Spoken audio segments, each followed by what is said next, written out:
right, here we go. Thursday night, 8:30. We are back into your house. We appreciate you as always for letting us in. And tonight we have a little bit of a controversial topic, but we are going to honor this based on the big release coming up tomorrow, Friday, May 1st, for Devil Wears Prada 2. That I will wind this music down. And as always, I got my co-host Mark with me tonight, and we are going to be discussing somebody who is awkwardly attractive, Anne Hathaway. Awkwardly attractive. I'm not really sure how to phrase that. Like, Yeah. she's not like No. supermodel hot, but she's there's something about her that Yeah. Is she like next door neighbor type? maybe girl next door. Yeah. That sounds kind of like Probably not. Trumpy Yeah. Epstein kind of creepy though, right? When you say Wow, that. you went there right away. No, it's I would say yeah. In terms of just not your I guess not your how I would say, your classic, Hollywood starlet type. I don't know. Yeah, and I have a cool video that I found out on the internet. It's called The Evolution of Anne Hathaway, where That's awesome. it shows her as like the Princess Diaries all the way up to where she is today, from Catwoman. So for all of you guys who forget everything that Anne Hathaway's in, and she has a very, like her appearance, a very awkward career, right? So she does the Princess Diaries, she does Ella Enchanted, which everybody watched with their kids a million times because you had to.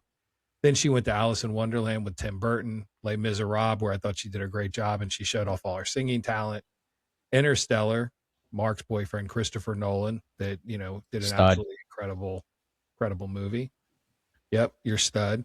Yep. Then she was in The Hustle and Witches, which nobody in the world saw. And then Mother Mary, which we're going to talk about a little bit. And the features of the night, Devil Wears Prada, and now Devil Wears Prada 2. And as always, we have some clips that we'll show associated with some of that stuff. Yeah.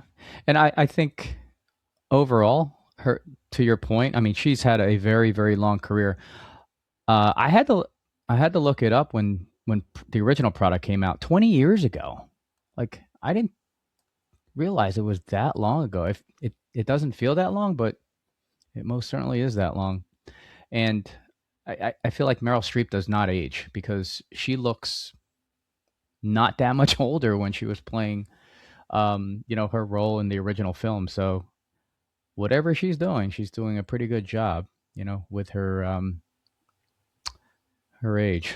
I don't even know how old she is. Do you know how old Meryl Streep She's like is at this point? 110. I mean, if you watch Death Becomes Her, she has some sort of magic where she never ages. But Yeah. she started her first movies in 1978, and it's 2026. So Yeah, she's got some vampire blood in her. yeah, for almost 50 years that she's Yeah. been in the movie. So Yeah, and I think we have an interesting take on her. I mean, because of our podcast is generally centered around ROI. So her background, of course, it spans 5 decades. But if you look at the ROI, it's just I'm not surprised. But at the same time, when you see the numbers kind of in real life, you're like, oh, she wasn't that great of a box office draw. She really wasn't. Her numbers are scary. I didn't look Yeah. at it till you pointed it out, and then I started going through her numbers because everybody compares her as an Oscar winner and everything else that goes along with that, but her numbers are not impressive. Yeah, and I don't think she cares, right? Like, she's not about selling tickets. She's into her craft. She's probably the most, I'd say, in terms of prestige actors, she's probably at the top of the list. Yeah, agreed. Do we want to roll that the trailer for Prada 2? I haven't seen it. I didn't see it in its entirety. I saw like a glimpse, then I was like, all right, I'm going to save it for the podcast. I want to see the reveal at the podcast. So I haven't watched, more than like 3 seconds of it. I don't know if you've had a chance to view the entire trailer, because we're No, like trailer. I do like trailers. Guys. Yeah. So I watched a little bit of the second trailer, and then Mm-hmm. and the whole time so you guys know, this whole time I've been putting this together, I'm trying to compare Devil Wears Prada 1 versus Devil Wears Prada 2, right? So I'm trying to see how do they compare to each other. Same cast, same story. Like you guys know, we talk a lot about regurgitating the same stories and Spielberg with Disclosure, and it's just, blah, blah, blah. So I wanted to see, are they really making a new movie? Or are they making the same movie with just Hangover versus Hangover 2? Hey, let's take it out of Vegas and put it in Bangkok. But basically, we're making the exact same movie. Right. But the trailers are different. And, everything I've read about Devil Wears Prada 2, it is different. But what I was thinking is we show the trailer for 2. Mm-hmm. Then we go a little bit and we show the trailer for 1, and you can just see, you give me your thoughts. Yeah. All right, let's start with Devil Wears Runway. It's not just a magazine. It's a global icon. A winding road that brings us back together again. Hello? Well, look what TJ Maxx dragged in. Sorry. Who is this? Do you know her? Do I know her? I'm Andy Sachs. Andrea. She was one of the Emilys. One of the what?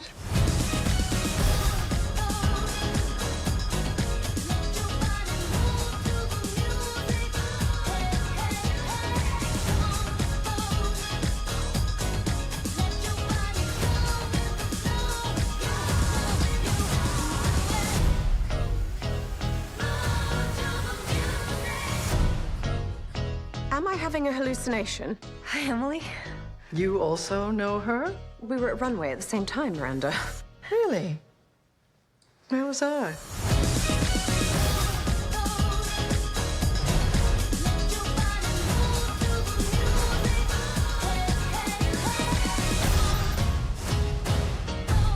Where would you like to start? I am the new features editor at Runway. No, you are not. Yeah, we are all so thrilled. You know what's funny is you've changed. You have. You're much more confident.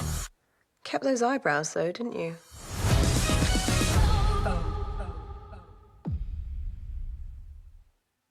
Were you feeling that trailer or no?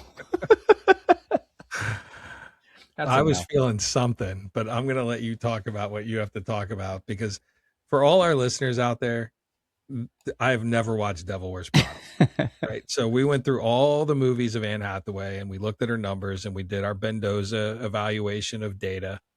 And look, Devil Wears Prada 2 is going to crush the box office. There's no question about it. This thing's going to do 500 to 600 million. But I got it on my Roofman list. And I try to watch it. I watch 5 minutes of it and I just cannot get through it. So when Mark was like, let's do Anne Hathaway, Devil Wears Prada 2, he's all excited. He's giddy. And I'm just like, I don't think I would use the word giddy, but you were a little giddy. I felt like it was just, I mean, from the timing perspective, it opens tomorrow night. And for those that are big Anne Hathaway fans or Prada, fans, it opens tomorrow. There's going to be a bunch of people that are going to watch it. Rotten Tomatoes gave it high marks, and guess what their number? This was telling, John. What do you think? Rotten Tomatoes, their opening weekend prediction. Numbers you're talking, not ratings. Yeah, just right? gross dollars over this weekend coming up. 80 million. You read the article, did you not? No, I don't read anything about Devil Wears Prada. I changed the channel. Is that the number? 80? 80 million on the dot. Dude, I don't curse often on this show. I'm fucking good at this. Do you realize that? I nail this shit. And don't throw the bride out there. I was going to say, can we talk about Frankenstein's Bride? Because you were, woo. I have been wrong. You had I think, yeah, I would say. I'm pretty good at this. I would agree with that. I like your win percentage, your hitting percentage is pretty spot on. But that one, I think you had a weak moment. I don't know what we were thinking. I didn't know it was a musical. Yeah. In my defense, I had no idea there was going to be like cop rock set in like, Bonnie and Clyde with Frankenstein. There's too many equations going on. It threw off my data. Yeah. So let's just talk about the film based on what we know. Because, I mean, that was the first time I saw the trailer. Honestly, pretty underwhelming. I mean, I know it's going to be probably well written. The screenplay is probably going to be very good because it's basically the same, right? same cast, same everything. So I think it's going to be I think it's going to be a solid film. I don't know about 600. I mean, the first one did 326. Is that what the numbers Yeah, were? right around there but it was only a $35 million budget. Yes. And to your point, it was how many years ago? It 20 years was ago. 20 years ago. So 20 years ago, 300 and You're right. Yep. You factor in the inflation. 326. Yeah. Do we have the did we talk about what the budget was on this part? The second one? 120. The new one is 120. Okay. Wow. You might be right. That 5 to 600 range. I mean, I was surprised that you didn't watch this because to me it was one of those like pop culture type movies. Like, it was kind of because it was about the fashion industry, and I think once a lot of people have like this idea of what the fashion industry might be, and then the marketing that surrounds it, and whether this was entirely close to accurate, but people they watch it and they think that, hey, this is what happens behind the scenes. I thought it was interesting. Again, this was 20 years ago, so you can't judge me today. I mean, 20 years ago, I was a different person. So I watched it and I was like, that wasn't bad. Like Meryl Streep is, you can't take anything away from her, from her performance in general. And just those two. And Anne Hathaway at the time, she was just kind of like coming onto the scene, right? I mean, she was a relative, not an unknown, but she wasn't, as popular as she was in the, 2015, 2016, and Well, today as well. To your point, she was pretty new, right? So her career started in 2001. So let's just round the numbers and call it 25 years, right? 2021 to 2026. She had only done the Princess Diaries, Ella Enchanted. She had the small role in Brokeback Mountain with Heath Ledger and Jake Gyllenhaal, right? I didn't watch that, for the record. I Brokeback know. Mountain's good. It's good. Yeah, you told me you watched it. Yeah, it was good. And then she came off of that and went right into Devil Wears Prada. So with the exception of Ella Enchanted, which has more of like a cult following than anything, Princess Diaries, she did really well. Brokeback Mountain did really well, in spite of her. She really didn't offer anything to the story. And then you got Devil Wears Prada. Then she goes into a little bit of a slump, like not as bad, not like the Brendan Fraser slump, but didn't really do a whole lot. But then Alice in Wonderland, which, goodness gracious, Walt Disney, and you guys know anytime you took a princess, and if you go to Disney, Alice is, ranked up there with the characters and everything else. So I would consider Alice a princess. So you take a live action princess movie. Mm-hmm. We all know they do great. There's only been one failure. And then Dark Knight Rises, Christopher Nolan, successful in spite of her, even though she did a great job as Catwoman. Yeah, I mean, Interstellar, but these are Christopher Nolan, right? Yeah, and then Christopher Nolan. But look at the cast there that surrounded that, that release, Dark Knight. Yeah, I'm beginning to think like ensemble cast. Like, there's very few people who can carry. It's without the ensemble cast. And it sounds redundant when we have these podcasts and we're talking about some of these very popular, like in vogue type artists, and then they fit into that same category. Like if they're outside of an ensemble or a very, very strong, director that has a very, favorable ROI, career, they all fall into the same bucket. It's just interesting. Like no one really, like the only outliers for me is like a Tom Cruise, a Brad Pitt, a Leonardo, and I can't think. It's like a handful of people that have that type of draw, no matter what. It could be a small budget or big budget. They just seem to make money. And Anne Hathaway's just in that other crowd, that other bucket of without the ensemble, without a strong director. Yep. But she's an Oscar winner too, so it's she's another Oscar winner that doesn't sell tickets. Yeah, and it goes back to the prestige versus the box office, right? And Yeah. it's really a hard balance. But the other piece that I want to talk about as we get through the show, but I'm going to tease a little bit of that now, and I'm trying to get the trailer so we can show it, because a lot of people have never heard of it and they don't even know that it's out in the theaters right now. But right now with Anne Hathaway, there's a lot of controversy around a movie called Mother Mary. So if I can get a good clip of that before this, as we go through, I'll get it through. But the other thing that's super interesting about Anne Hathaway for Mark and myself, and for all our listeners around the world, I don't know if you guys would even know what this is, but Anne Hathaway's from New Jersey. Like, she grew up in Millburn, New Jersey, and That's why her mom is the one who said, "You will be an actress." Her mom was a stage actress and kept pushing Anne Hathaway into acting. So she was into it. She had no choice. She was going to become an actor no matter what. And I think she's a terrific actor. I memean, me saying it doesn't mean anything, but she's an Oscar winner. So talking about ROI, and this is kind of my last point, and then we'll kind of move on from the ROI discussion. So since you know what? I'll go back to 2018. She did Ocean's 8. Again, that was an ensemble flick. A budget of $70 million. It did $297 worldwide. So that was 2018. Her next 1, 2, 3, 4, 5, 6 films bombed. And these weren't huge budgets, but after Ocean's 8 in 2019, she did Serenity. Sorry. Good. $25 million budget, grossed $14 million. Lost money.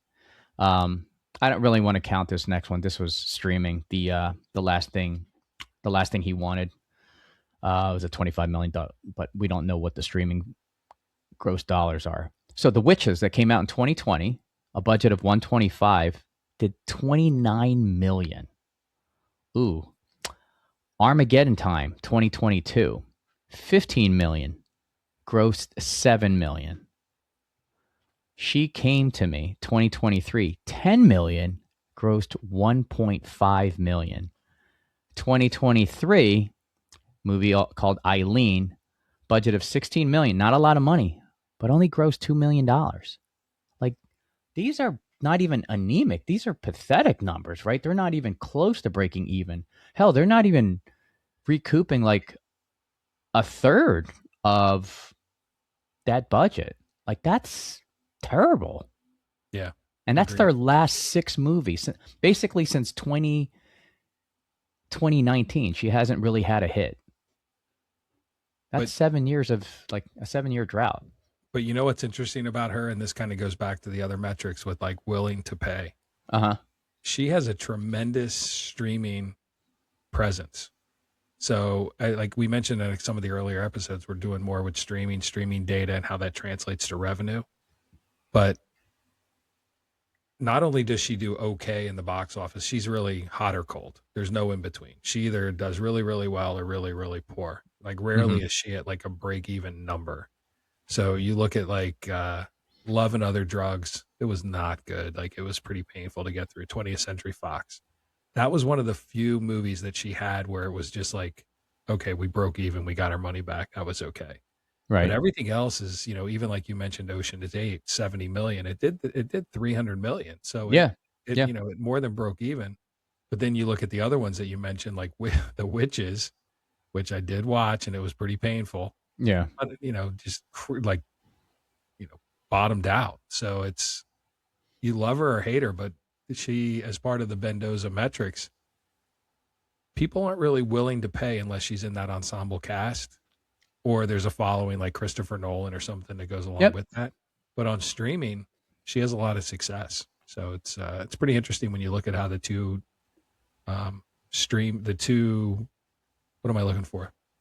the two viewing platforms, if you want to call box office versus streaming, compare. Yes. She does well online. Yeah. So she's in line with a lot of the other actors that we've covered. Strong in ensembles and big films, like the ROI is there. I mean, it's just, it's almost doomed to succeed. I mean, it's produced to succeed. I mean, you have a great cast, awesome director, great screenplay. and a big budget. Usually does well, but her mid-budget success, like so, The Intern. I don't know if I mentioned that, but The Intern was came out in 2015. That actually did okay in terms of the dollars. Actually, it did more than okay. It did really well on a $35 But million budget. 194 return. do you know who has huge box office draw? Robert De Niro. So The Intern is literally her and Robert De Niro. Okay, So that's a it's good not point. like that's gonna.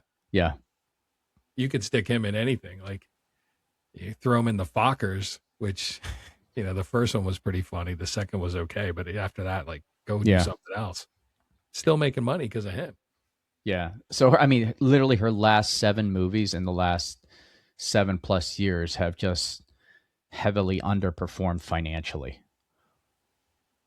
I am I wonder. curious to know, like when we talked about Tom Holland and Zendaya, and it's like the summer of the TNZ Mhm. people, and now you got her in Devil Wears Prada, which we know is going to do well, Yeah, and in The Odyssey, which we know is going to do yeah, well. right. Like she's potentially, but then we'll talk about Mother Mary, but that's going to throw her numbers so far off, It right? So really will. Yeah, it's gonna blow them up. yeah. But I give her. I mean, she's a great actor, right? She had so many versatile roles. She's got credibility, right? But she's not a box office anchor. She's just like, again, probably 90% of the actors that we covered. Yeah. You want to see my favorite Anne Hathaway? Roll it. Let me see if I Yeah. can find it real quick. Ben wants these guys to himself.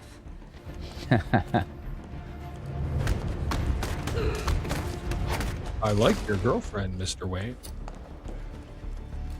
Like your girlfriend, Mr. Wayne. He should be so lucky. Good, That's right? badass. That's badass. Yeah. Slap her in leather and let her go kick your ass. Yeah. We love you, Anne. Yeah, she did a great. I mean, when I her past films before that, I was like, I don't know, right? Christopher Nolan, man. Yeah. Casting. Whatever he Casting touches, spot on, right? turns to gold, man. Yeah. Yeah. But, she had some wins, but majority of which were misses. Yep. I'm right with you. So let's talk about Mother Mary a little bit. And one of the things I want to talk about with Anne Hathaway specifically, and this could apply to a bunch of different actors. How do you take an actor who, from a Mendoza line perspective, is going to have to be somewhere up there with Jared Leto, right? Mhm. Like he's definitely not a Channing Tatum. Definitely not I know you love Nev Campbell. It's definitely not a Nev Campbell. Like she is definitely up higher on the line. Yes. But when the studio comes back and says, we're okay to lose this one. Uh-huh. Like I'm going to explain this to you, and then we're going to go and I'll show you the clip. I was able to grab the clip. All right. If I'm an actor and I got a bunch of movies coming out in the summer, and I got a huge opening weekend with all the other stuff that's going on. I got Devil Wears Prada. I got Project Hail Mary. I got Super Mario, which is hitting the billion mark. Just absolutely crushing it. And then the studios, you know what? We got this other movie. It's got a lot of controversy. We don't really know what it's going to do. And some of the controversy around Mother Mary, and I'll show the clip, is it is heavily religious themed. So there's a lot of religious backlash because it seems like she plays this Mother Mary character and it's heavily and overly sexualized. So the churches are freaking out. Yeah, no shit, right? Like, no kidding. Why do you get in your... Like, if I'm your publicist or, your agent, I'm like, why take the risk? I mean, do you really need to take the risk at this point in your career? Like Lady Gaga took a lot of risks. She turned out okay. Madonna Lady Gaga has an entire musical career. She doesn't need a movie to save her or extend her musical career. Her musical career is, it's already legendary. Like, she doesn't need to act to survive. She's fine without it. Anne Hathaway, that's a different story, right? She's not in Anne Hathaway's head. You think Anne Hathaway walks into this like I was in Batman, I was in Interstellar, I was Princess Diaries, every kid loves me. Like in her head, she can't fail. Maybe, but somebody needed to sit her down and say, hey, you're doing like anything religious, like you're going to get some backlash one way or another because Passion of Christ, remember that movie? Yeah, Like that was pretty brutal. right, that was like just the amount of backlash. I was like, "Oh my goodness." Like, and you knew that was coming. But I thought that film was pretty damn good though. Yep. Yeah, I thought Passion of the Christ was pretty good. That's Yeah. another Willem Dafoe thing. I thought he was really good in that. The other piece that goes along with this is there is a group, like a music group called Mother Mhm. Mary. So, and then the soundtrack for the movie is called Mother Mary's Greatest Hits. And so there's all this craziness with plagiarism, the sexual overtones, sexualized iconography of basically, religious themes. Then you come back and the director, David Lowery, came back and said, you know what? Every scene that we shot, it's a concert footage we based on Taylor Swift's Reputation Stadium tour. So now all the Swifties that are out there are like, man, this ripped off Taylor Swift. Like, it's not a imitation as a form of flattery. Like, they're really upset because it's like a frame by frame sequence of Taylor Swift's concerts that they're just replaying in this movie. And it has a little bit of horror mixed in, but it's not done well. So Okay. you got this biblical allegory of this woman dressed up as Mary running around. You got plagiarism because they're saying they stole the songs and the name of the group. You got Swifties who are outraged. And as soon as you get the Swifties against you, you can't survive. Like you just can't. Yeah. You can't They handle want to cancel you. Yeah, you're canceled, right? And then you got Anne Hathaway, who's a Broadway trained vocal star from Millburn, New Jersey, who grew up on stage, and Les Miserables really showcases her talent, who's trying to sing this heavy synthesized techno track that's written by these other people, and they said the voice, it just doesn't play well. So A24 came back and said, look, we really effed this up. Like, this is not going to play well to the art house. It's not going to play well to the mainstream. We're just going to slowly release this thing. They released it in 5 theaters. And in the 5 theaters, it did okay. And they're like, okay, we're going to release it. And we hope nobody even notices, but we need to put it in a couple other theaters. So they released it in like 1,500 theaters, and it just bombed. Like, nobody went to see it. They knew it. So I guess it's a roundabout way of saying, can you blame the actor when arguably she has a lot of talent? She's set in a movie that could play to her strengths because of her ability to sing and everything else.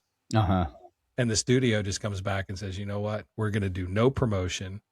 Anne Hathaway is busy promoting Devil Wears Prada 2, which we know is going to do well. So all the stuff that they're showing out in the press junkets and the press shows and everything else for this movie, Anne Hathaway doesn't even show up because she's too busy showcasing Devil Wears Prada 2.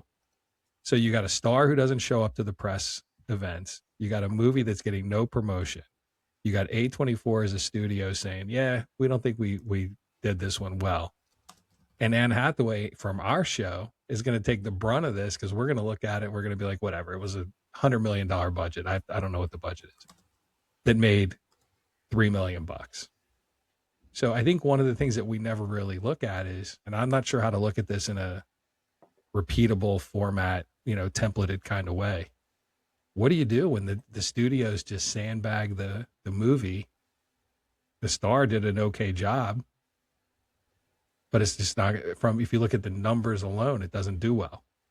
So it's just an odd dynamic that of all these different things. And Mother Mary is a perfect example of the storm of when everything's against you.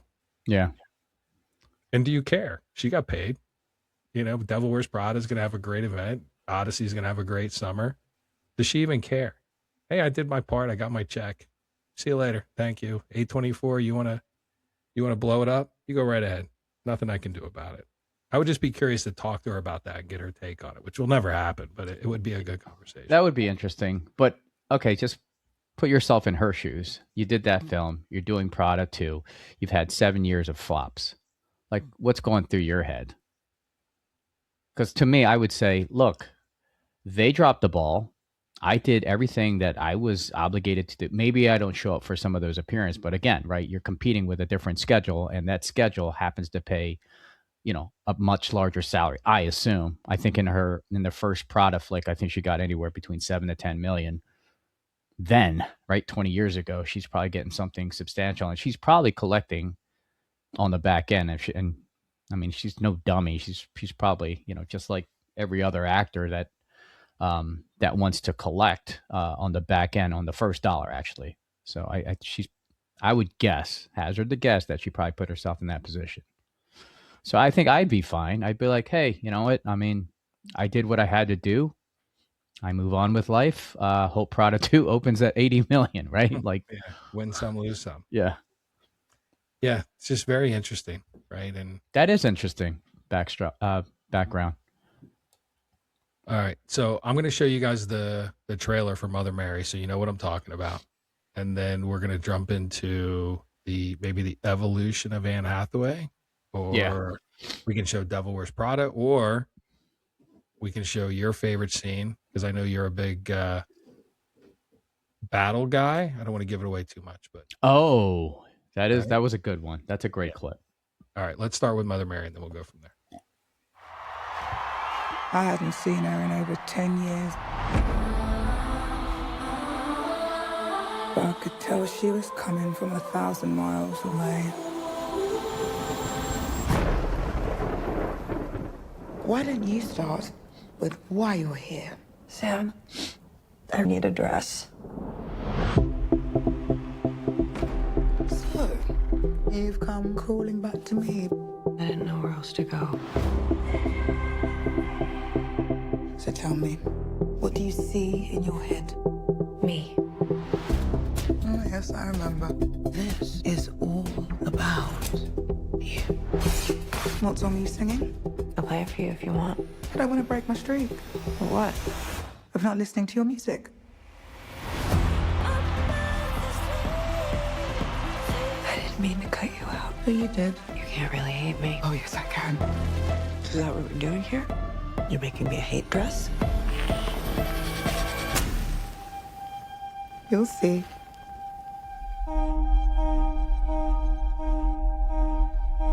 We have a connection. And I can't explain it. You think there's something inside of you? Let's cast her out. Together.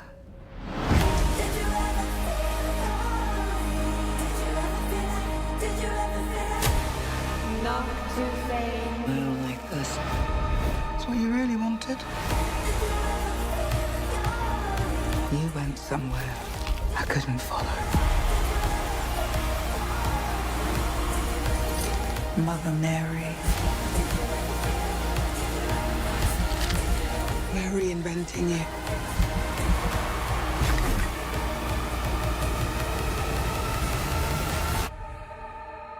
There may only be one of us left standing when this is over. I know.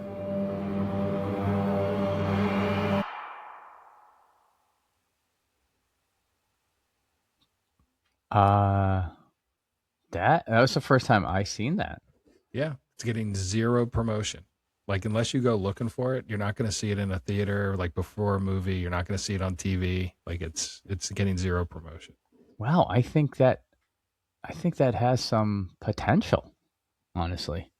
It reminds me of a Jordan Peele. Yeah, it's got that vibe, right? Yeah. Like there's some sinisterness going, like, happening in the background. That was a little creepy. I mean, I thought it was just going to be kind of, musical drama, but it's deeper than that. Yeah. Wow. See, we bring it to you, folks. We make you see it here. If you watch us, otherwise you just heard a bunch of music and some soft talk. Yeah. But that was actually very interesting. I think I was more drawn to that than the Prada 2 trailer.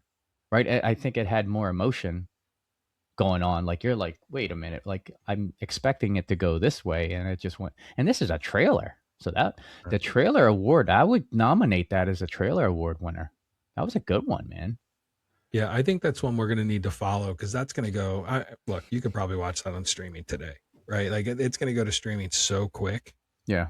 I think that's one of the ones we keep an eye on from a streaming perspective and say, okay, this thing made $3 million in the movie, Right. but it made, had 100 million hours of viewing or something like it. Because I agree with you. Like, I think if it had the right promotion and the right release and everything else, and A24 didn't just write it off, I think it had some potential. Yeah. So got my attention. That's for sure. Pretty good. Yeah. That was a good one. See, all right. Can we air my clip? Yeah. My clip's a little bit more lighthearted, I would think. And right, I think so this clip is she got a lot of publicity with this one, and rightfully so. And most people have already seen this, but you got to get psyched up for it. Are you ready? This thing, yeah. This keep you up at night. All right, you ready? Yep.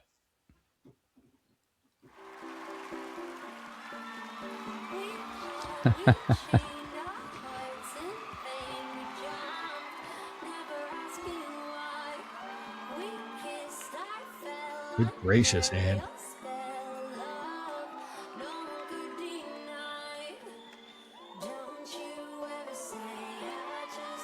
This is when Anne Hathaway still had that like good girl, innocent reputation.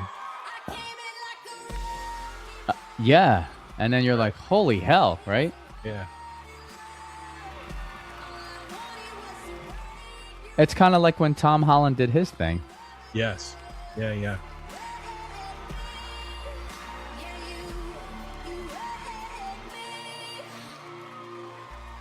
Emily Blunt's losing her mind. Yeah, because Annie's kicking her ass. Yeah.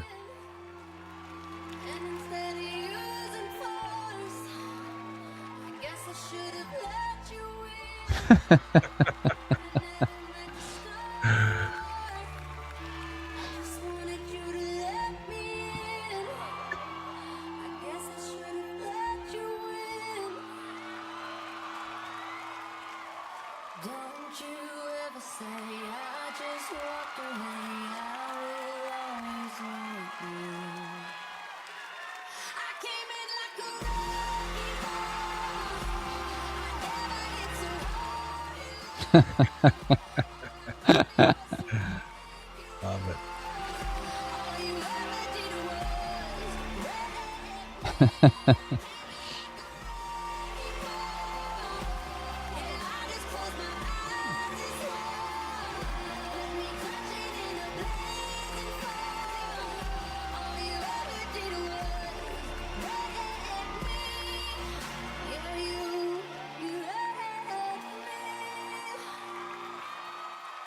You see the difference, though, like when an actor has that background, that live stage presence ability, right? Like it shows with her. Yeah. Tom Holland, same thing. Stage. Yeah, just like Tom Holland. He grew up on the stage, right? Yeah, you are correct. Well, people, I mean, it's weird, though, how like early in her career, like they were totally hating on her. Yeah, it's not fair. That what they call it? In the early 2010s, that Hathaway was like the Hathaway era. Oh, I didn't know. Is it? Yeah, that's what they referred it to. I was just like, why did they hate her? I don't know. It's like she didn't even have anything. Like, you know how some actors have like drama going on, like, and like she didn't have really anything going on. I mean, she got married, she had 2 kids, and then she like it keeps them out of the the limelight. I don't know. Was she got a little? She got a little bit of the RBF. You think that's it? Like, I maybe, she looks and then like unhappy. Like she always looks a little, little RBF. If you guys don't know what it is, look it up. Go to Urban Dictionary. Look up RBF. Right. I think she got a little of that. And then her perception, like, what was the one? Oh, she's trying too hard in interviews. Like, I don't even know what that means. And then I think they were criticizing her on her her Oscar speech that it was just so rehearsed. I'm like, what? Yeah. Right. Like I won an award like for in 2013. Like I would have like a piece of paper that I would read off of too. Like, all that emotion, right? That's tough. Yeah, can you imagine? It's the biggest night of your life. You're so worried about screwing up and saying something Yeah, stupid. what's wrong with bringing like, right? Like a Yeah. little cheat sheet. I don't know. I just think I think just people just like to nitpick just for the sake of nitpicking, and it's out of whether it's resentment, jealousy, whatever. And it's not even just the public too. Like it's also the media that pushes that narrative. It's not, you know what I mean? It's just like love to tear people down. Yeah, people love to hate. It's They easier to really, hate really than to do. love, Mark. Remember that. I that is a true statement. Oh man. So All right. that was. Are we doing any more Anne Hathaway? Because I don't know if you want to touch on her. I got the evolution of Anne if you want to see that. And then I got Let's do that, and then you want to roll into Meryl Streep because I feel like I want to touch on that just a little bit, just to. I know it's. I mean, dude, like no act. Meryl Streep's like, the whole reason they're protesting Mother Mary, because she's dressing up like, the mother of Jesus, and people are upset. You start talking crap about Meryl Streep, you're gonna have the what are those knuckleheads from Jared Leto called? You're gonna have the echelon. The echelon.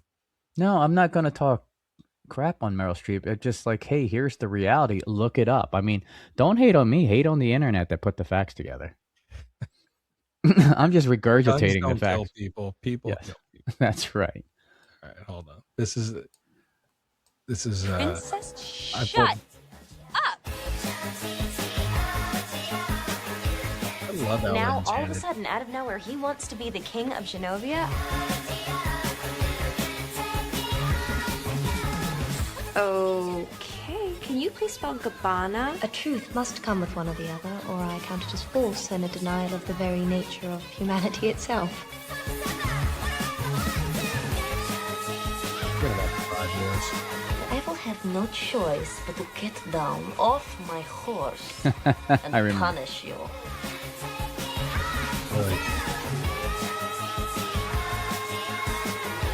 You told her you were going to save the world? I love my job too. No go look innocent. You looked across the table and you saw me, right? She never had a poster of Hayes in her bedroom. It was Rory. It was always Rory. See, here's that young kid with Disney kind of going Yeah. all the way up to witches with the craziness. Solid, man. Man, I hated Alice in Wonderland. It was so brutal. Like I even see her with that hair and those eyebrows. I did not like that movie. Sorry, had to get that out. Hmm. I might add that to my hater list. I got Ben Affleck, Ashton Kutcher, And? Alice in Wonderland. I think those might be. He's like, Oh, okay. there's very few things in this world I hate, but man, I guess I have a little bit of respect for Ben, but man, I don't like Ashton Kutcher at all. And I'm going to put Alice in Wonderland right on the Ashton Kutcher list. Wow. Yeah. So it's weird. Like, I was just when you replayed that, I'm trying to think. Like, she never had like any type of public scandal, right? Did she just like her brand? It's just like I don't know what the brand is. Like, was it a branding problem? Like when you think Anne Hathaway, I think of like, I guess when early start of her career, and that image is just like kind of burns in my head. Like when I know she played Catwoman, but I still think of that, that innocent younger version of herself. So I don't know. Maybe it's the lack of brand, or I don't know. I'm trying to put my finger on it, but maybe it's tough to do the whole Disney transition into something that's considered more of a serious actor. mm-hmm. You know what I mean? Like her whole first part of her career, she was a Disney girl. Yeah. And there's a lot of craziness that goes along with that. Britney, Justin Timberlake, Christina Aguilera, they were singers. They never really broke into the movies, but look at all the High School Musical kids. I mean, not a whole lot going on there. Yeah. So, Who was the main? What was his guy? Zac Efron. Efron. Yeah. Yeah, He I looks mean, completely different. Yeah, and he's not really blowing up the box office anywhere. He's like a good comic relief guy, but he's not a leading man by any means. So for her to No. take that from that and become like, a leading actor, arguably, she does do the movies, but she's a brand. I don't know. Maybe that's part of her challenge. Yeah. I mean, I don't even know who I would compare her to, like a Jennifer Lawrence, maybe? I don't know. Maybe. The other thing that's interesting that we didn't touch on yet before we go to Meryl Streep, and this just got announced, so I don't even know if this is fully public or not, but not like we're privy to inside information. We just happen to look. So People Magazine, world's most beautiful person, Anne Hathaway. No way. Yeah. So if you look it up, People Magazine just rated her world's most beautiful. Wow. So what I'm trying to figure out is, and I guess it has to be like the whole package, right? Like, is it one of those things where, beautiful inside, beautiful outside? Like maybe she does a lot of charitable work, but I just saw the news break and I was looking at it, but I couldn't really find a lot of detail on the scoring system of how they choose that. I guess it's like Paul Rudd being world's sexiest man, right? I mean, anything can happen, but true. Yeah. So they're saying that she's at the peak of her brand right now, which is, oh, wow. Maybe she grew up with a little bit of a branding problem brand. and they weren't really sure what she's doing, but yeah, peak of the brand. Wow. Yeah, very interesting, right? That's a little bit of a shocker. Yeah. Yeah. The other thing that's super interesting with her is, and maybe this is part of her growing up and evolution, apparently early in her career, she had a lot of challenges around sobriety. So now she's very open about her sobriety and growing up in Hollywood and all the issues that those kids grew up with. So she's all about sobriety. She's doing a lot in Hollywood. She's having, potentially a good summer.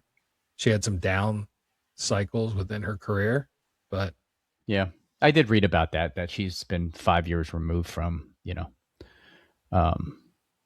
therapy. She was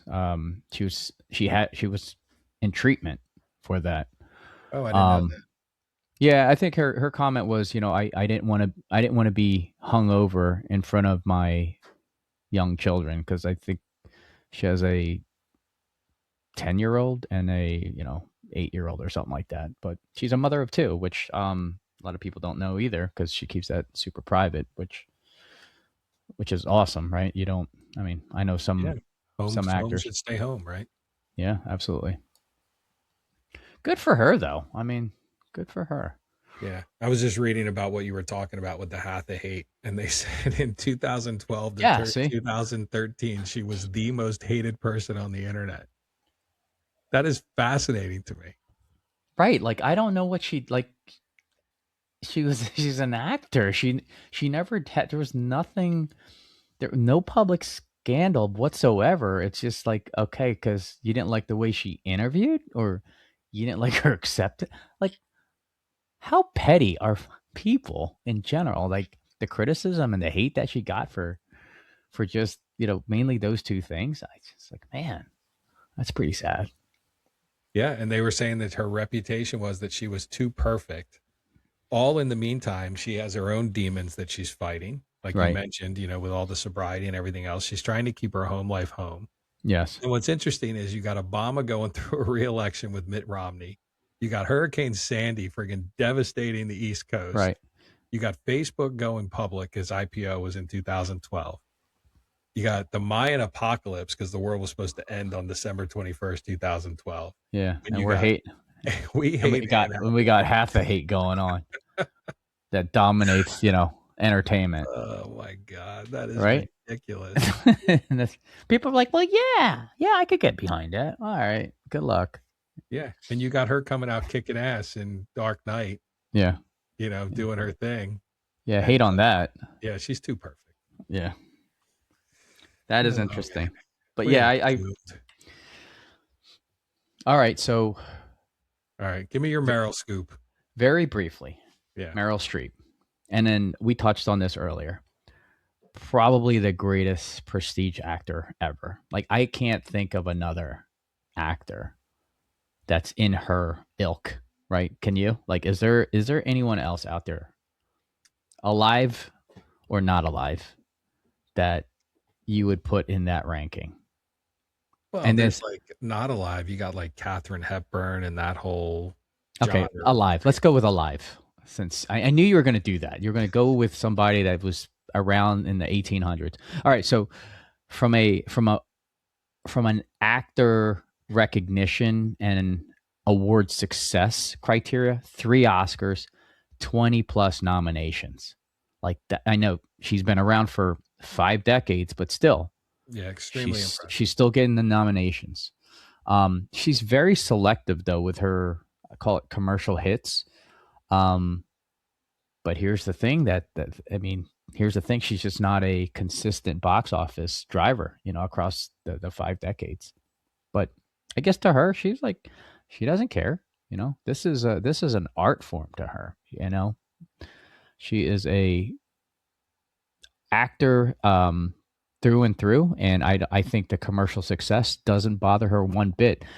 I would say though, at some point, right? Like if you're an actor, and I know you're true to the craft, but at some point, don't you want to say, hey, yeah, my film made money because it was a good film and I did a great job. Screenplay was good. The director was good. The ensemble was good. I just think, if you're an actor, that probably crosses your mind. All right, so I'm going to give you a pop quiz hot shot, and you have no idea what movie that's from, but it's from a movie. So I'm going to give you a quiz. I do know. I got to think about it. No, I do know. Go ahead. All right. I'm going to give you a quiz. You can choose 3 actors to star in your movie. Mm-hmm. Whatever. You got Christopher Nolan. You got all this other star power behind you, but you can only choose one of the 3, and you have to make the most money that you can make. Wow. You got Meryl Streep. Okay. You got Will Ferrell, and you got Zoe Saldana. Which of the 3 would I take? Yeah. You want to make a movie. Uh-huh. And this person is going to be your leading actor. Oh, who do you pick?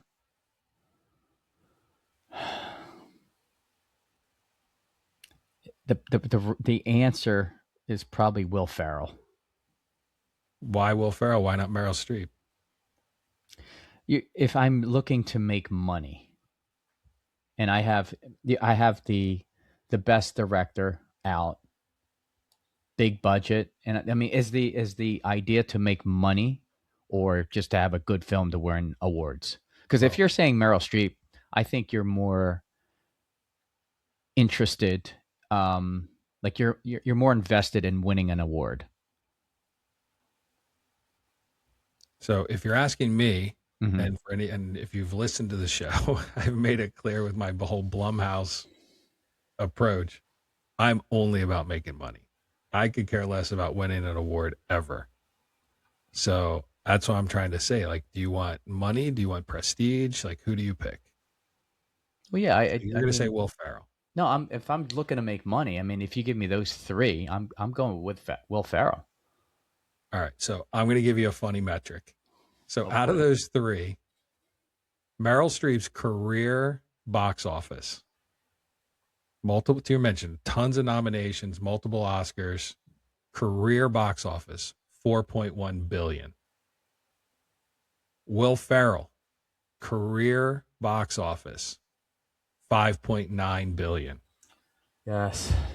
Zoe Saldana, because of Avatar. Go ahead.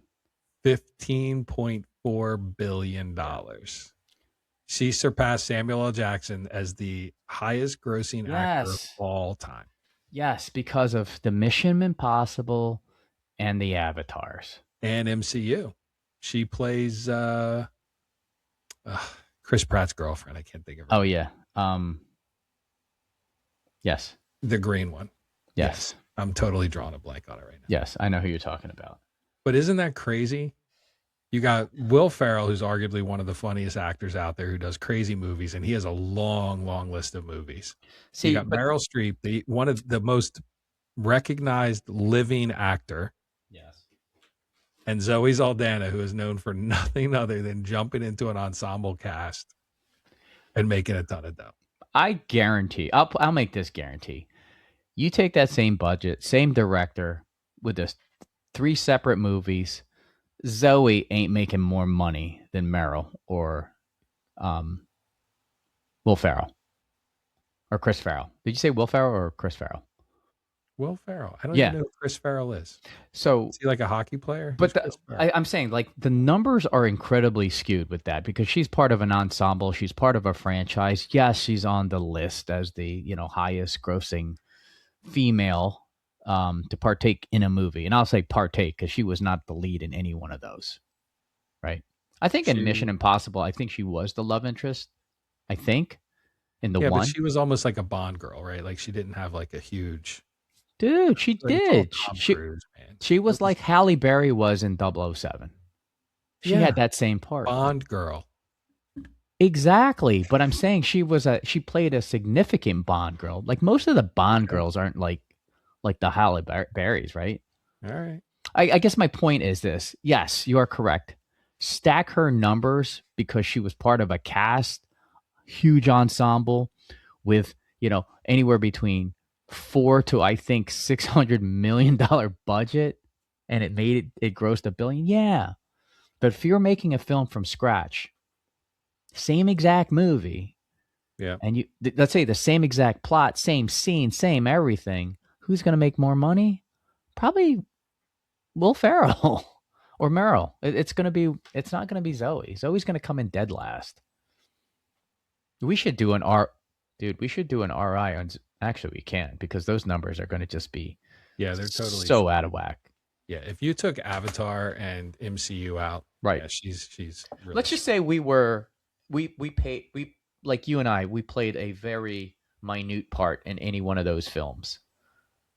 We could use that on our resume and say, hey, look what my films have done. I've done 15 billion also, but I played such a minute part. Do you think anyone would take us seriously? No. It's like when like I always have this parallel to sports. Like the guy that won the most like NBA trophies, NBA titles. Well, not named Bill Russell, like more modern. This is a guy named Robert Horry. Have you heard of him? No. Right. He won titles with the Lakers, Houston. No one's ever heard of him, but he's got like 8 rings. I feel like that's the same kind of, you're just like who's got the most rings? They're the best player. No. He was just part of like really solid teams, and he's got the most. But rings. in the MCU, Zoe Saldana is not like piece of building falls on guy by car. You know what I mean? Like she's a named actor who plays like the major love interest in Guardians of the Galaxy. I mean, she had a pretty big role, but I completely understand what you're saying. You probably could have stuck 20 other actors into that same role. Literally, you could have had any actress or actor, female actor in that role that's attractive, and substitute every role that Zoe was in. She'd be, where on that list? Number 1. But the thing is, like, she was was she in? Oh yeah, like Avatar, right? That was like the highest. Is it still the highest grossing? It might not be. It's up there. What is the highest grossing? We should know this. I think it is Avatar. It's almost 2 billion. Wasn't 2 billion the number? It was up there. It was definitely up there. I don't know. I just asked what was Zoe Saldana's name in the MCU? And I came back and said nobody cares.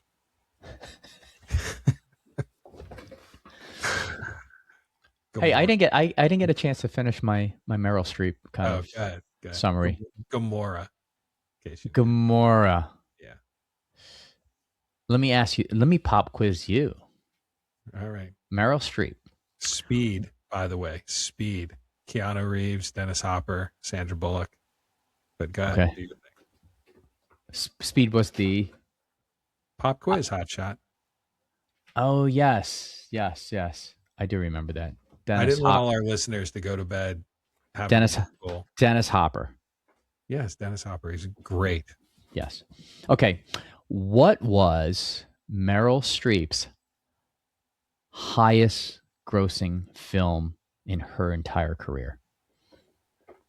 Now, I have this up on the screen, but I'm not going to look. So I'm going to go by just guessing. I'm going to guess Mamma Mia. Yes. 100%. Is that what it was? Yeah. Yeah. Only because I saw this metric earlier that says if you let Meryl Streep sing, her movies have some exponential likelihood of making money. So between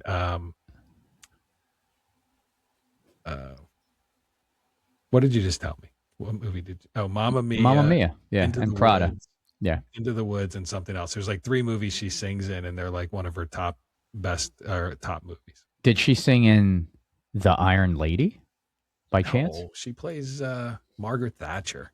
Okay, I didn't watch that movie. That's why I asked. It's so, brutal. so her top grossing movies were Mamma Mia, came out in 2008. That was I actually watched it. I don't really care too much about the singing, but I guess I like other people do. Obviously Prada 326, but Mamma Mia, that surprised me. 611 million. That's insanity. So I enjoyed Mamma Mia. You should watch it. I did watch it. I said I didn't enjoy the singing. I enjoyed everything I thought else. You couldn't get through it. I'm sorry. Yes, but a budget of 52 million. Like that had to be like a holy hell. Like, oh my, like, there's no way they would have predicted that. There's no way, right? Like 600 million in 2008. That's like $1 billion in today's money. Yeah, but Mamma Mia had a huge Broadway, huge stage. It was all over London on, I forget the name of their location, but their comparable location to Broadway. Okay. Like it had a huge on stage presence that then they translated into the movie. So it had a big following. Okay. So the following certainly helped. So the other surprise was Into the Woods 2014. Oh, it's brutal. $50 million budget. 213 million return. That's pretty strong, right? That's over a 4x return. Yeah, it was terrible. Yeah. But I think I would say career ROI, call it pattern. Like her strength is like those mid-budget adult movies, right? To your point, the drama / musical crossover. She kills it. Prada and Mamma Mia. Those were the two that obviously brought her numbers up. But her weakness is she's not really a blockbuster driver. Like rarely leads those 100 million plus films. And then, she's never had like a franchise as an anchor. So doesn't open massive films, but she sustains like those mid-level budget flicks. But so see, based on our scoring. Oh yeah, this is going to be interesting. Is she a 10? Oh God. I mean, she's arguably a great actor, right? Great. She can play any role. She does comedy. She does drama. She can, she can cry at the whatever. If you rate that as the ability to act, like she is tremendous. Yeah. But based on our metrics, would she be a 10? See, our metrics, we're all about the data and ROI, like reliable ROI. I mean, I would say she's reliable ROI. She's just not massive. If you look at, I just look back at probably the last 15 films she's done. They're not impressive just from a number standpoint, except for, those 3 movies. But where does that put her on the Mendoza? I mean, acting wise, she's just probably the highest you can go. She's probably the most, she's probably has more awards than, all those combined. Right? Like in terms of. She's one of the highest rated nominations and winners alive. Yes. And she's got longevity. Yeah. 100 years she's been acting. Yeah, at least. All right, a couple quick follow-ups. So Avatar is the highest revenue movie of all time, 2.92 billion. So you would ask that before, was it Avatar? Yeah, just under 3 billion. if you adjust for inflation and just the longevity of a movie, Gone with the Wind is estimated to be somewhere in the neighborhood of about 4 billion, but it's been around since 1939. That's what I mean. You know, it's still going, it still earns revenue. But right now, and we called this, I called it, you had doubts. Mm-hmm. Michael, 218 million opening weekend globally. Damn. Largest ever biopic movie opening. Shattered records for the genre. Wow. I was way wrong. Yeah. So it's interesting that you brought it up because I think it was either yesterday. Wait, when did we go bowling? Yeah. Tuesday? Yeah, Tuesday. My daughter called me. She was like, Dad, you want to go see Michael? And at first I was like, Michael who? Like, what are you talking about? She's like, the movie? I was like, oh. I was like, all right. Like, she was like, well, I don't want to go like this week or next week because it's going to be crowded. And I was like, you think it's going to be crowded? And she was like, yeah. Yeah. Like, so she was like, let's wait 2 weeks. And I was like, all right. Like, yeah. But it dawned on me. I was like, damn, like, you're probably right. Like, I didn't think it was going to, I didn't think it was going to be a bomb, but I didn't think it was going to crush numbers. Like, it just, you know, you're telling me this is like record breaking numbers. Yeah. So that's impressive. Good for them. Shattered. Yeah. Yeah. And I have Michael up there as a high return. I don't have it as extreme, but I definitely have it as a high. So that wow, thing is destined to make money. Wait, did we put a number on that? I know we, you know, in one of the prior episodes, we put a guesstimate on the number. I know mine wasn't that high. Yeah, I think I was around 600 million, somewhere around there. Okay. Yeah, I had it about 4 to 5 times the return. Yeah, I think I had it like 2.5x. Yeah, it was 155, so call it 150, 300, 400. Yeah, I think you were around between 3 and 400. I thought it was going to come in closer to 6. You had it as a break even. I think you're like, it's not going to lose money. Yeah. I'd have to go back and listen. Yeah. So here's the thing, you know, if we're talking about the Mendoza line, I think I would say that Meryl Streep is not, she is not a movie killer. Like, she doesn't make huge money, but she very rarely loses it. So, you know what I mean? So she's not like, she's not a movie killer.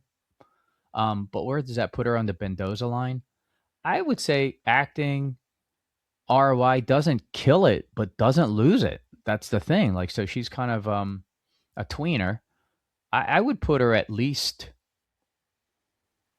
she's over a 5. She's probably closer to a 6, 7.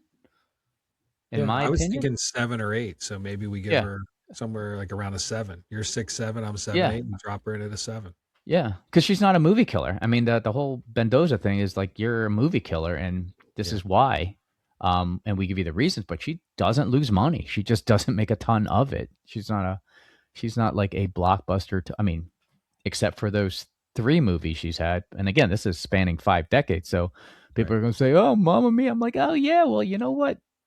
50 years. And then she had 3 like, you know, crazy hits. I mean, that doesn't make her, you know, blockbuster material. She's just had 3 really good movies, but everything else she don't lose money, which is great. So she's definitely not a movie killer. So where do you put Anne Hathaway? Oof. I mean, she won her award in 2013, so she's a great actor. She has a lot of versatility. Her numbers, that's where I think that's what hurts her. Like, her early in her career, let's say from 2000, you know, when Prada came out, 2006 to about 2015, 16, her numbers were really good, dude.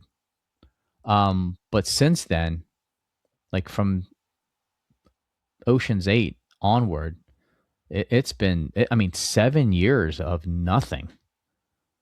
You know, so say what you want. I mean, she's had like basically 2 careers, like started off on fire and it just fizzled out fast. I wouldn't say fast. I shouldn't say that. I mean, she had a nice, probably a good 10-year run. But then the last 7 to 8 years, there's been nothing. She has made, like, her movies have not made money. To be clear, like, all of them have lost money. So what do you got? Give me a score. Like, to your point, she's not that great on ROI. She's very hit or miss. A lot of ups and downs. Great actor, versatility. Great actor. Yeah, a lot of She's so Oscar winner. She's so you said strong streaming. Go ahead. I was going to say we have. I mean, she's, head over. I mean, she's like way above, say, a Nev Campbell, right? We have Nev at 1, 2, 1. I think she's a 1. Yeah. Take a look. Who's the highest female actor we have rated? Kristen Stewart. Wow. Jeez. Kristen Stewart is a 2. Nev Campbell and Jennifer Lopez are a 1. Wow. You know what? Meryl Streep should be an 8. I agree with that. Okay. I think she's an 8. Hathaway's probably like a 5. That's exactly what I was thinking based on all the metrics and everything we put together. I'm like, she's like a really good, because Jared Leto's a good actor, low return, Oscar winner. Like they're very much aligned. Like, like the male female counterpart of each other. Yeah, I feel good about that number. She should too. I mean, this is we're that Mendoza line is tough. Tough, man. People most beautiful person, number 5 on the Mendoza line. I can't wait to interview her. I would love to interview Anne Hathaway with her history. Dude, she's from Jersey. Why wouldn't she do this? Yeah. Right? Just to put it all like, hey, you know what? That all, hate. What was it? Hathaway? Hathaway. Yeah. I'd like to understand what was going through her head when all that Hathaway was getting spewed out there when she was winning Oscars and got the cat outfit on. Like, God, where's the hate? I want to know. All right, Ann, that's an open invite. Anytime you're ready, we'll be happy to, host an interview with you. Give us the dirt. Jersey strong. We need a press department. How do we get this? We need a department, period. We don't have anything. Mark and I were listening to this thing the other day, and they were like, I got this person doing this research and this doing that. I was like, those mother effers. I was so upset. Yeah. I got a research department. Her name's Gemini. That's it. Exactly. All right. So we got her a 5. Do I put Meryl Streep or she didn't really have a whole episode. Do I throw her on there as an 8 just because we talked about her? I can do that. I got mad respect for the lady. She's 76 years old. If we don't put her on that list, I mean, damn, like, what are we doing? Right? Like she doesn't, I mean, yeah, I don't even think we need to do an episode for her to be on that Mendoza line. She's been, done. Yeah. I'm going to put her on there. Yeah. Mamma Mia, damn it. Right? She's just like, just look at, don't have me singing in every damn movie because I'll break all kinds of records. That's what she's probably thinking, but I don't need to sing. 76 years old. Dancing Queen. I do love Mamma Mia, man. It's a great ABBA. Oh, God. Yeah. Yeah. All right. I think I'm going to go listen to a little ABBA. Have a cup of coffee. Uh-huh. What's our runtime? I feel like this is... it's forever. This is a long show. We're at 1:15. Holy moly. Yeah. See? All right. We ready to wrap? Yes, I think I didn't know we were this far over. Yeah. All right. You know what that means? It means like it is time to wind down for the evening, folks. Put the kids to bed. It's 9:46. Do you know where your children are? 3, 2, 1. All right, folks. Thanks for joining us tonight. Thursday night, as always. We do appreciate it. It was a good discussion, good conversation. For some reason, Mark's camera just zoomed in on his face, so I'd like to apologize for that in advance. And we are available on mkpcast.com. We're also available on YouTube, all your favorite streaming platforms, Facebook, Board Live, watch live show on Facebook. We're still out there with TikTok, pushing, chugging, grinding away, trying to get our subscribers up. So please share, please like, please go in and listen. And we do appreciate everything you're doing for us. And you guys only got one more month for the He-Man bet. I'm getting a lot of requests for merch. My request for merch is go place your bet. You get a $5 t-shirt if you win. Otherwise, maybe a merch will be coming out soon. So unless you need a XXX, we're going to have to charge you extra. It's a lot of material. That is a lot of material in that shirt. All right. Good night, everyone. I just offended every large person who listens to our show. All right, folks. Thanks for everything. Thanks for listening. We appreciate it. See you next week.